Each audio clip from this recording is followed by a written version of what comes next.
Hey friends, this is Jessie from More Like Jesus Every Day. And today we're going to discuss the two-part solution that Paul gave the Colossians church of how not to be deceived by false doctrine.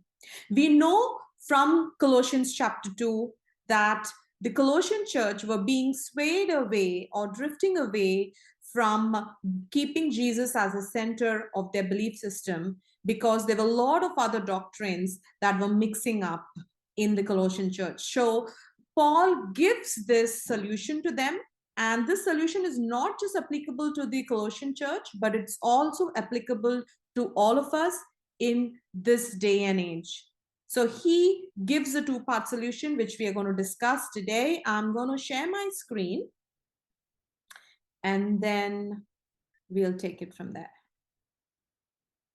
So if you see here, Paul has given this two-part solution. So how not to be deceived by false doctrine? This is explained in Colossians 2, verses 2 to 7. So he gives the first part of the solution in Colossians chapter 2, verses 2 to 3. And he gives the next part of the solution, part 2, in Colossians chapter 2, verses 6 to 7. So the first part is he talks about how to become an unshakable Christian. So the first part is unshakable Christian formula. When that is combined with the layers of an unshakable Christian in part 2, that is when we will not be deceived by false doctrine. Okay, let's dive into each of this. First, we will discuss the part 1, which is unshakable Christian formula. In Colossians chapter 2, verses 2 to 3, Paul says that we need to have encouraged hearts, we need to be knit together in love, and we also need to have an understanding of the mystery of God. When all these things are combined together, that forms the basis of an unshakable Christian. So let's see, for example, we as Christians are encouraged, maybe we have challenges, but we don't get discouraged, for example. But if you're standing alone and don't have the support and the unity, of other Christians, but we have enough knowledge and understanding of the mystery of God, do you think you won't be, swayed away? We feel, of course, I have sound knowledge. I'm a mature Christian. And we might also think that I am encouraged. I don't give in to the challenges and issues that come into my life. I'm encouraged. I'm an unshakable Christian.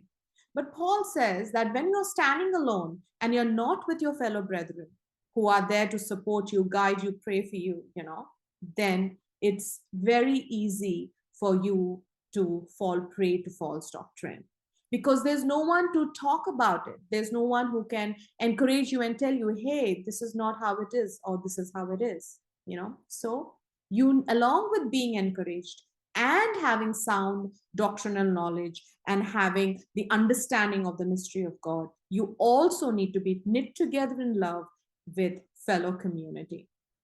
Okay, now for example, if you say that, okay, I have a good community, okay, and I also am encouraged in my heart, that means I don't give in to false doctrine, because I'm not a discouraged Christian, and I'm not alone. I have, the support and prayer of the other community, other church community. But if we do not collectively, them and you together, don't have the complete understanding of the mystery of God. You know what is the mystery of God, right? It is Christ in you, the hope of glory. This mystery Paul talks about in Colossians chapter 1, verses 25 to 27. But when you don't have that complete maturity or complete understanding of the mystery of God, again, it's easy to be manipulated by false doctrine because you don't know, So along with being encouraged and along with being knit together in love with the fellow Christian community, you need to have the complete understanding of the mystery of God. Okay, what is another scenario?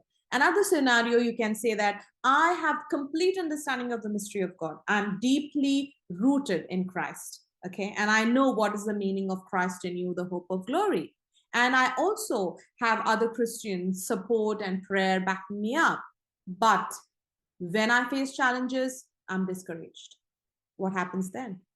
Again, if you're discouraged, although you have complete doctrinal knowledge, although you're completely knit together in love, but when you have, those discouragements creeping in, then Satan can use it again to manipulate you and again be swayed away. Something that will tell you that you need more than just Christ to be encouraged. Okay, you have this challenge.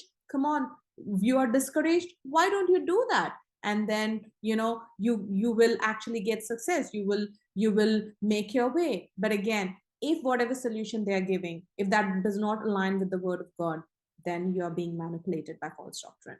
So what is the formula to be an unshakable Christian? According to Paul in Colossians chapter 2 verses 2 to 3, you need to have encouraged hearts, you need to be knit together in love, and you need to have the understanding of the mystery of God. That forms the basis of an unshakable Christian. Okay, but it doesn't stop here. This is just part one. There's part two. What is part two? Part two is the layers of an unshakable Christian. Paul talks about that in verses 6 to 7.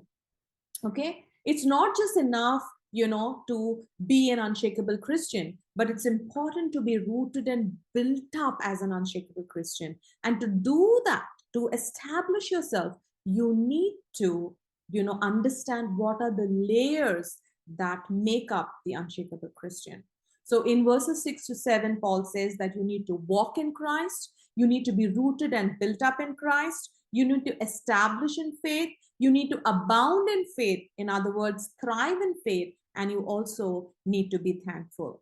I've just taken an example. You can see I've used the picture of a hiker on the side, living an unshakable Christian's life, like building up the layers is much like hiking. It's like you are walking and you're building. So it's like you are walking and you are climbing as well.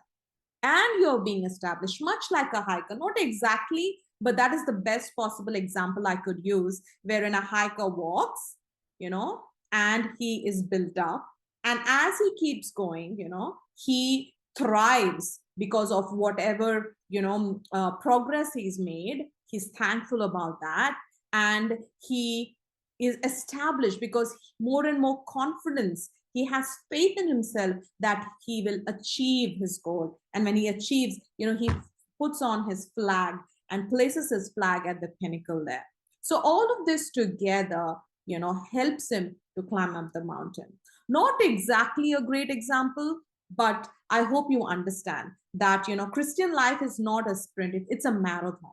Okay. It's a marathon. And it's also hiking. It's a lot of things that are involved to the layers of an unshakable Christian. So Paul says that you need to walk in Christ, you need to be rooted and built up in Christ, you need to establish in faith, you need to abound or thrive in faith, and you need to be thankful. When all of these together, as an ongoing process, it's there in you, that forms the layers of an unshakable Christian. Okay, so this is part two. So when you see, so the complete solution is this: when you are encouraged, knit together in love, have the understanding of the mystery of God, and follow all the layers of an unshakable Christian, that's when you will be strong and you will not be easily deceived by false doctrine.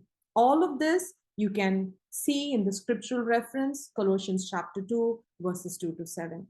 And this is something that we all can apply into our life even today.